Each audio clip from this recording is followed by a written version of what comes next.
I'm Jude Scott, and today I'm going to be painting trees down at Yellingup in the southwest of Western Australia. For those of you who know the area, you'll know that the trees there are really bent over, almost bonsaied, by the really strong sea breeze that comes up the coast there. It's a beautiful area and the trees are really quite unique. I'm just drawing in my far distance horizon, and then I'm going to wet the paper front and back. And I'm doing that because I'm painting on quite an extreme angle, and the paper, I want it to adhere to the core flute underneath so that I don't have to tape my paper down, and it's already stretched because it's had the water applied to it.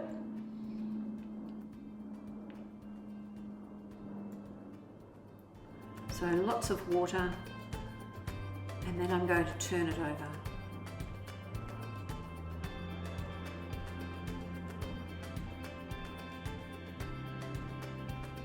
This water will keep the paper a little bit damp, even on the front. That moisture will come through the paper.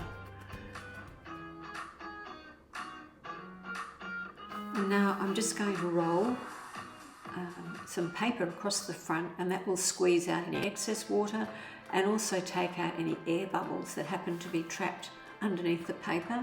And I've got a lovely flat surface to paint on. It's dry on the outside and the back of that is still wet, and it will stay wet for quite some time while I get on with doing the painting. So I'm just going to block in the large shapes, which are the triangular shape or the wedge-shaped mass of vegetation on the far left, and also the vegetation on the right-hand side. They're like two wedge shapes. And if you look closely at the trees, they have almost like a W shape. So just lightly pencil those in. You don't have to do a lot of detail. You can do far more with your brushes when you're painting than you can with a pencil. It's no point in doing a very, very detailed pencil, because we can do so much more here with our brush.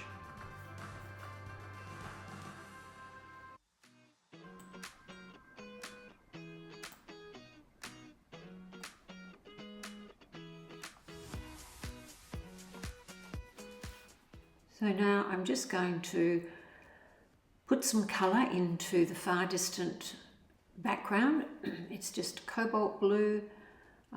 The paper is damp, so I'll have very soft edges on that blue sky, and where it fades out to the left, it's almost like an O-shaped composition with a big tunnel. So we want that soft, because when I paint the trees over that, I don't want any hard edges cutting into the tree trunks. So just dampen the edges of your brush, dampen your brush and soften the edges of that blue. And you can see there that the water is pushing that pigment down the paper, and it'll make a beautiful background to paint the trees over the top. Now I'm going to put raw sienna, or if you've got yellow ochre, down, and this is just a very pale wash, just to put something and to take the white off the paper. I'm using a lot of water, and I'll make the film a lot smaller so that you can see what's happening. The sky is blurring down into the yellow ochre, raw sienna that we've put down, and take that all the way down to the foreground.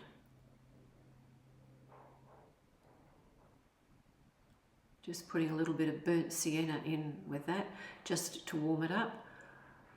Always have your foregrounds a little bit warmer than the background, and you'll find that that will help give you a look of 3 dimensions in your work. So the background will fade and go back into the background because it's cool and soft, and the warmer colours will come forward.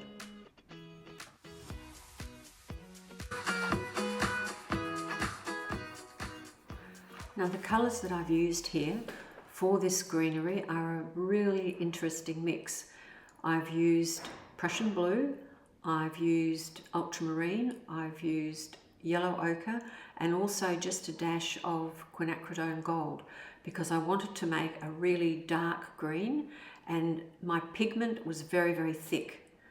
And as I went through the painting, I've just touched the tip of those masses of vegetation with a damp brush, just so that the water in the brush would push that pigment down and make it really soft. And you can see how it does look like shrubbery in the distance, and it will go behind these trees.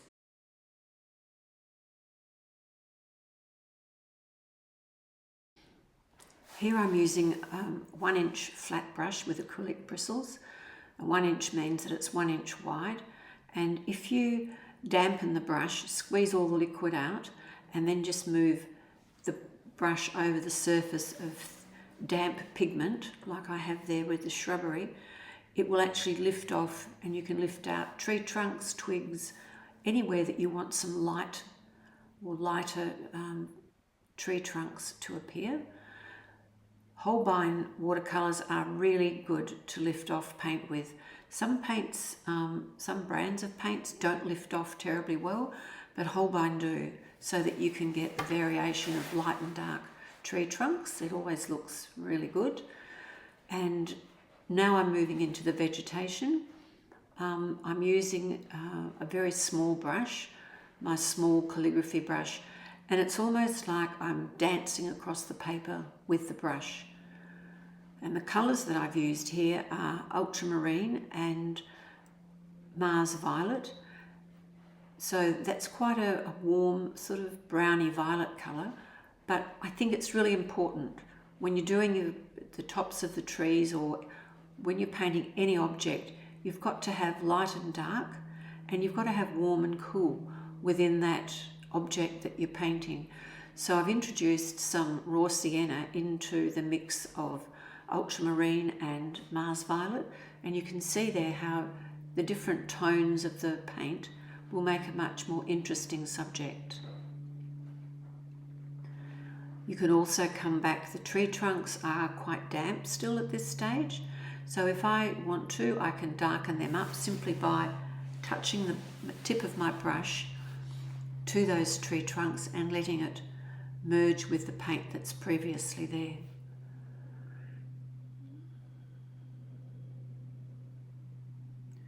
Just adding now a little bit more burnt sienna to that cool mix that I have there.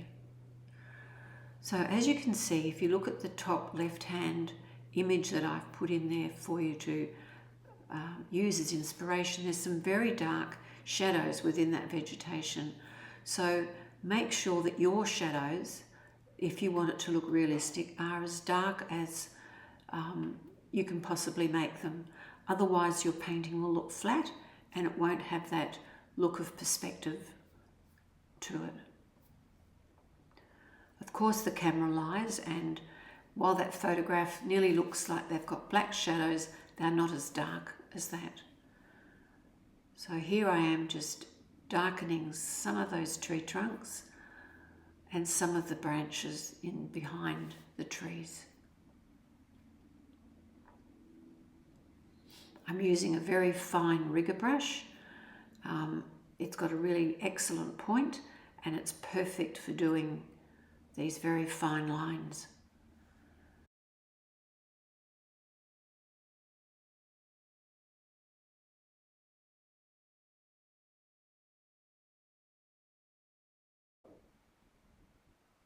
So don't be afraid of the dark here. Put lots of darks in, and I'm not worried about all of the paint that's flowed down past the edge of the path. That'll become part of the shadows.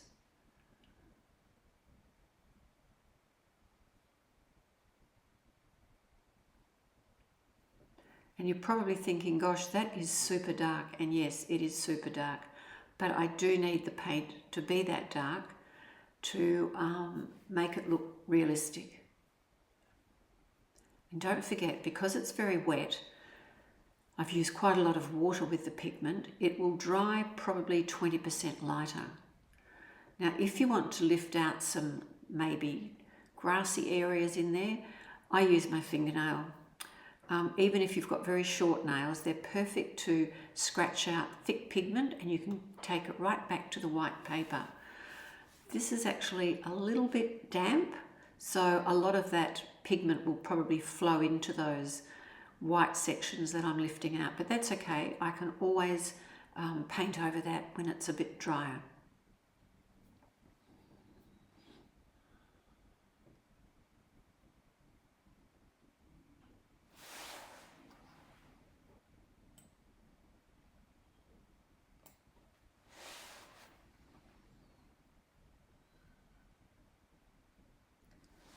Okay, so that's how it's going to look. I'm just going to now scratch in the little fence that's around that back block of vegetation.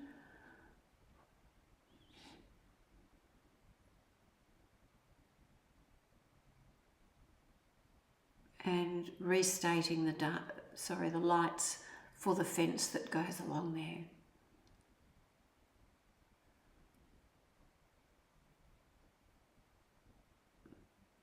There's all sorts of gadgets that you can use to take out the white, or take the paper back to the white, but your fingernails are always with you, so I just use my fingernails.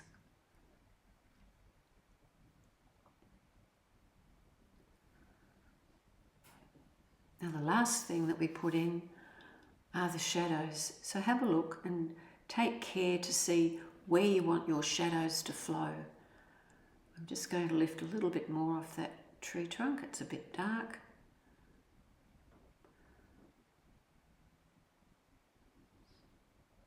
Okay, so I'm bringing the ocean down over the pale shoreline there. At this particular beach, the ocean is way below the top of this cliff. That's the path that goes down to the beach. So just with a damp brush, you can bring that quite close to the tree trunks that we've got there. Soften the far distant horizon. And I'll put some cobalt turquoise into that.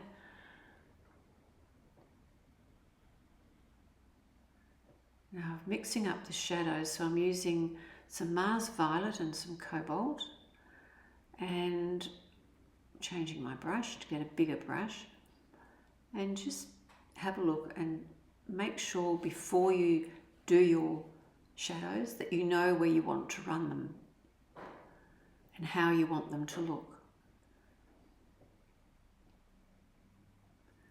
Now if you've got a lumpy path, your shadows will not be flat on the ground. They'll be going up and down over little, maybe bits of rubble or pebbles or something. So you don't want dead flat shadows running across. You also don't want shadows that are just one tone, because shadows go lighter or darker depending what the shadow has been cast over the top of. On a very sunny day, the shadows will be a lot sharper. They'll have very sharp edges. But if you've got a day where the sun is perhaps, it's a bit hazy and there's a bit of light cloud, you'll get very soft edged shadows.